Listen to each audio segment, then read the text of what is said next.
സിപിഎമ്മിനും കോൺഗ്രസിനും മുന്നറിയിപ്പുമായി കത്തോലിക്ക സഭയുടെ മുഖപത്രമായ ദീപിക. വഖഫ് നിയമ ഭേദഗതിയെ പിന്തുണച്ചില്ലെങ്കിൽ കേരളത്തിലെ എംപിമാർ മതേതര തലമുറകളോട് കണക്ക് പറയേണ്ടി വരുമെന്ന് ദീപികയുടെ മുഖപ്രസംഗം ഓർമ്മിപ്പിക്കുന്നു. വഖഫ് ഭേദഗതി ബിൽ സർക്കാർ എപ്പോൾ വേണമെങ്കിലും പാർലമെന്റിൽ വയ്ക്കും.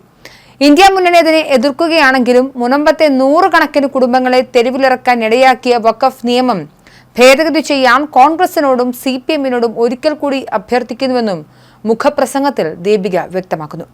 വഖഫ് നിയമ ഭേദഗതി മുസ്ലിം സമുദായത്തിൽ ഒരാൾക്കും നീതി നിഷേധിക്കുന്നില്ല. വഖഫ് നിയമത്തിന്റെ ഇരകളായ ആയിരക്കണക്കിന് ഹിന്ദു, ക്രിസ്ത്യൻ, മുസ്ലിം പൗരന്മാർ നേരിടുന്ന അനീതിക്ക് അറുതി വരുത്തുകയും ചെയ്യുമെന്നും മുഖപ്രസംഗത്തിൽ വ്യക്തമാക്കുന്നു.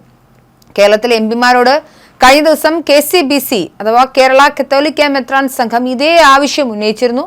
മുനമ്പത്തെ ജനങ്ങൾ നിയമാനുസൃതമായി കൈവശം വെച്ച് അനുഭവിക്കുന്ന ഭൂമിക്ക് മേലുള്ള റവന്യൂ അവകാശങ്ങൾ ഉപയോഗിക്കാൻ സാധിക്കാത്ത വിധം ഉന്നയിക്കപ്പെട്ട അവകാശവാദങ്ങളെ സാധൂകരിക്കുന്ന വകുപ്പുകൾ ഭേദഗതി ചെയ്യണം.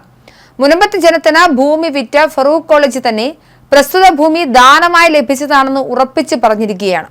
ഈ സാഹചര്യത്തിൽ എതിർവാദം ഉന്നയിക്കത്തക്ക വിധമുള്ള വകുപ്പുകൾ വഖഫ് നിയമത്തിലുള്ളത് ഭേദഗതി ചെയ്യാൻ ജനപ്രതിനിധികൾ സഹകരിക്കണമെന്നാണ് KCBC പ്രസിഡന്റ് കർദിനാൾ മാർ ബസേലിയസ് ക്ലീമിസ് കാത്തോലിക്ക ബാവ ആവശ്യപ്പെട്ടത്.